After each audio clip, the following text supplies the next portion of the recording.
आदमी गोली निकालता है, पत्रिका को अलग करें और स्प्रिंग को अंदर से बाहर निकालें। फिर उसने सिरौता उठाया, वसंत को काट दो, फिर इसे सूती धागे से पिरोएं। इसे सिरौता से कसकर पिंच करें, सुनिश्चित करें कि वसंत नहीं गिरता है। उस आदमी ने सिरौता फिर से सूती धागे से बांध दिया। अंत में दुपट्टे के एक छोटे टुकड़े को फाड़ दें। सावधानी से वसंत के माध्यम से गुजरें और एक गेंद में रोल करें। चमकीले रंग का चारा बने। ऐसी सरल मछली पकड़ने वाली छड़ी तैयार है। टीम के साथी शियाओ शुई ने उत्सुकता से हुक लिया। मुझे विश्वास नहीं हो रहा है कि आप इस तरह मछली पकड़ सकते हैं। लेकिन उनके 3 पायलट समुद्र में फंस गए हैं। मैंने 2 दिन से कुछ खाया पिया नहीं है। अब भोजन पाने की कोशिश नहीं कर रहा है। देर सबेर तीनों की भूख से मौत हो जाएगी। इसलिए जियाओ शुई ने इसे आजमाने का मन बना लिया। समुद्र में कांटा डालो। अप्रत्याशित रूप से थोड़ी देर बाद वास्तव में कुछ मछलियों ने चारा ले लिया। लेकिन शाओ शुई को खुश होने में बहुत देर हो चुकी थी, क्योंकि बंधी हुई मछलियां उनसे ज्यादा भूखी लगती हैं। उस व्यक्ति और शाओ शुई ने अपनी स्तनपान शक्ति का प्रयोग किया। मछली को ऊपर खींचने में विफल। इसके बजाय यहाँ तक कि चारा और कांटा भी खा गए। वे बची हुई सामग्री का उपयोग करना पसंद करते। एक हुक बनाओ और मछली पकड़ना जारी रखो। लेकिन तेज धूप ने सभी को मदहोश कर दिया। मेरे पास फिर से प्रयास करने की ऊर्जा नहीं है। कप्तान और आदमी अपने सिर को कपड़े से ढक लेते हैं। यह मुश्किल से बेहतर लगता है, लेकिन युवा हैंडसम अभी भी ऊर्जा से भरपूर है। वो विषैली धूप का सामना कर रहा है। हुक को फिर से हुक करें और इसे समुद्र में फेंक दें। मछली को चारा लेने के लिए प्रतीक्षा करना जारी रखें। अप्रत्याशित रूप से उन्होंने लंबे समय तक प्रतीक्षा की। मैं मछली के हुक काटने का इंतजार नहीं कर सकता। भूख और गर्मी शाओ शुई को सताती रही। अंत में वो शांत नहीं बैठ सका। अपने जीवन जैकेट पर रखो। बिना किसी हिचकिचाहट के समुद्र में कूदो। अपने आप को शांत करो। मछली के लिए चारों ओर देखो। लेकिन सियाओ शुई लंबे समय तक तैरता रहा। नीला समुद्र बेहद खाली था। समुद्र के पानी के अलावा कुछ नहीं मिला। उन्होंने महसूस किया कि अब और उछालना व्यर्थ में ऊर्जा बर्बाद करना होगा। हमें जीवन बेड़ा पर वापस जाना था और दूसरे तरीके के बारे में सोचना था। हालांकि ताज़ा पानी और भोजन की आपूर्ति नहीं हुई है। सभी भूखे और कमजोर हैं। जहरीले सूरज के लगातार संपर्क के साथ युग्मित वे इतने गर्म हैं कि वे निर्जलित हो रहे हैं। आदमी शांत नहीं बैठ सकता। अपनी प्यास बुझाने के लिए समुद्र के पानी को रोके रखें। लेकिन कप्तान ने उसे जल्दी से इसे नीचे रखने के लिए कहा। समुद्र का पानी पीने से न सिर्फ आपकी प्यास बुझेगी, तेजी से मर जाएगा। कप्तान के शब्दों ने आदमी को निराश कर दिया। लेकिन शरीर का आधा पानी खत्म हो चुका होता है। यदि आप इसे फिर से करते हैं और बैठते हैं तो वे निस्संदेह मर जाएंगे। जियाओ शुई की आंख के बारे में सोचकर खुशी होती है। हुक को समुद्र में फेंकते रहो। मुझे उम्मीद है कि कुछ मछलियां काट लेंगी। मेहनत रंग लाती है। जल्द ही अंत में एक छोटी मछली तैरकर जीवन बेड़ा के किनारे आ गई। प्रत्याशित रूप से वे बस हुक के चारों ओर तैरते हैं। मेरा मतलब बिल्कुल भी काटने का नहीं है। इस दृश्य को देखकर जियाओ शुई अब और पीछे नहीं हट सकी। उसने रस्सी को इकट्ठा किया और पॉकेट चाकू निकाल लिया। अपना गुस्सा इन छोटी मछलियों पर निकालने के लिए तैयार है। कप्तान को डर था कि वो जीवन बेड़ा टूट जाएगा, इसलिए उसने जल्दी से उसे रोक दिया। लेकिन इस समय शाओ शुई पहले से ही भूख से बेहाल थी। कप्तान के आदेश को सुनने के बजाय उसने चाकू को कसकर पकड़ लिया और समुद्र के पानी पर जमकर वार किया। मैं एक बेड़ा पर फंस गया हूँ। भगवान, बेवकूफ, हिलना मत। मैं गोंद लेने जा रहा हूँ, एक बेड़ा पर नहीं। जाने मत देना। वे तीनों स्तब्ध थे और उनके पास सोचने का समय नहीं था। जल्दबाजी में दूध पिलाने की पूरी ताकत लगा दी। शार्क को पकड़ो। फिर जियाओ शुई ने गू पर चाकू से वार करना जारी रखा। 10 चाकू नीचे। शार्क पूरी तरह से दब गई थी। आकाश से बड़ी मछलियां, उन्हें खुश होने की परवाह नहीं है। चाकू से शार्क के पेट को जल्दी से काट दो। मेरा खाली पेट भरने के लिए तैयार। लेकिन अभी एक बड़ा गड्ढा कर दिया है। बहुत सारी छोटी मछलियां जिन्हें पचाने का समय नहीं मिला। शार्क के पेट के ठीक बाहर खून निकल रहा है। ये बहुत ही घिनौना लग रहा है। लेकिन वे इतने भूखे हैं कि उनकी छाती उनकी पीठ से चिपक गई है। मैं बहुत ज्यादा परवाह नहीं कर सकता। मछली को पकड़ो और बिना किसी हिचकिचाहट के इसे अपने मुंह में भर लो। खाने के बाद तीनों ने अपने मोजे निकाले और बाकी मछलियां जमा कर ली। अगले समुद्री राफ्टिंग की तैयारी करें। फिर वे नमी को सोखने के लिए जैकेट का इस्तेमाल करते हैं। जीवन बेड़ा से खून साफ करें। हालांकि अभी सफाई हुई है। समुद्र में हलचल मच गई। चौंक कर उन्हें डरा दिया। काली समुद्र। शार्क के एक स्कूल से समुद्र में तैरते खून की गंध आती है। सभी दिशाओं से आया। जल्द ही जीवन बेड़ों को घेर लिया गया। तीनों ने उपेक्षा करने की हिम्मत नहीं की। बंदूक लेकर चारों ओर ध्यान से देख रहा है। शार्क के साथ मौत की लड़ाई के लिए तैयार हो जाए। अप्रत्याशित रूप से उन्होंने दोपहर से अंधेरा होने तक पहरा दिया। शार्क का हमला करने का कोई इरादा नहीं है।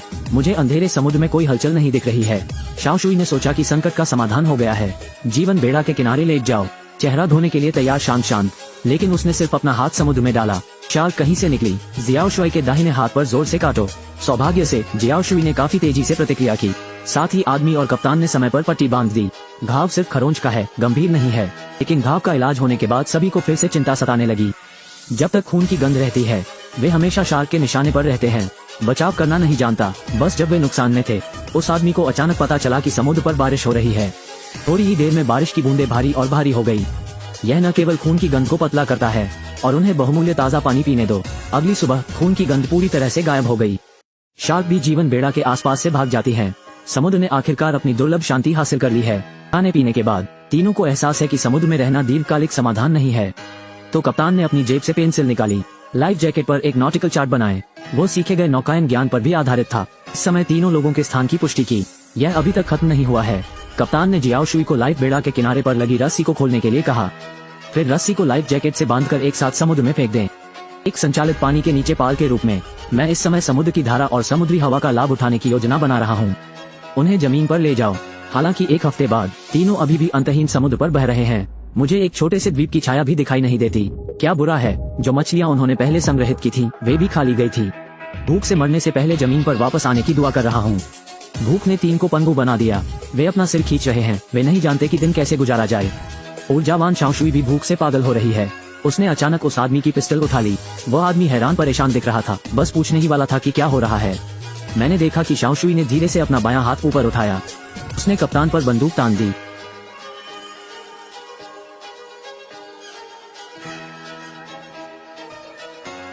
मैंने इसे मारा।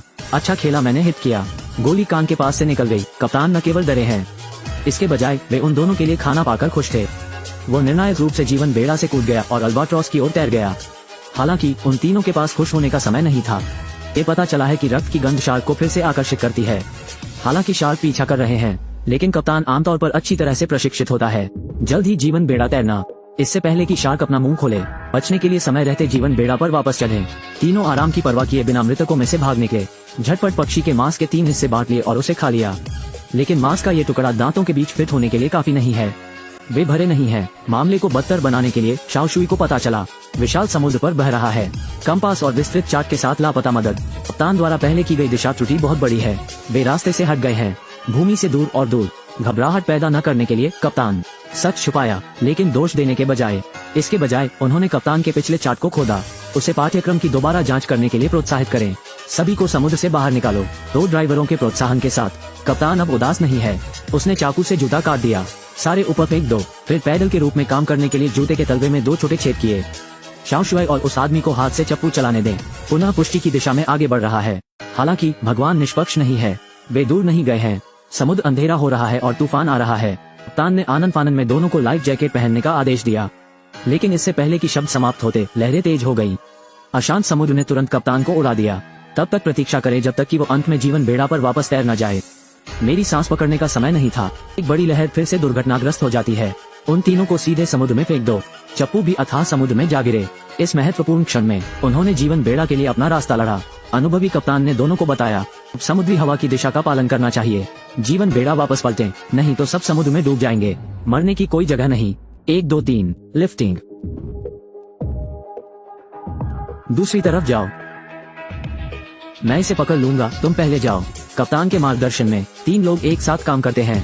अंत में जीवन बेड़ा पर वापस। लेकिन हवा गरज रही है, लहरें उग्र हैं। स्थिति अभी भी बहुत खतरनाक है। उन्हें केवल जीवन बेड़ा में फंसाया जा सकता है। मूसलाधार बारिश और लहरों को सहना जारी रखें। एक रात के बाद बारिश का तूफान आखिरकार खत्म हो गया है, लेकिन वे तीनों थक चुके थे। मैं अपनी पलकें भी नहीं खोल सकता। इसके बाद भी वे हार मानने से इनकार कर रहे हैं।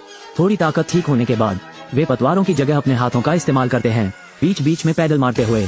हालांकि कभी कभी जनशक्ति समाप्त हो जाती है। उनके कमजोर शरीर जल्द ही धारण करने में असमर्थ होंगे। पूरी तरह से निकल गया। मुझे नहीं पता कि कितना समय हो गया है। तीनों हड़बड़ा कर उठ गए। आसपास के समुद्र को देखना अभी भी अंतहीन है। शाओशुई और वो आदमी दोनों गिर गए। यहाँ तक कि कप्तान ने भी बचने की उम्मीद छोड़ दी थी।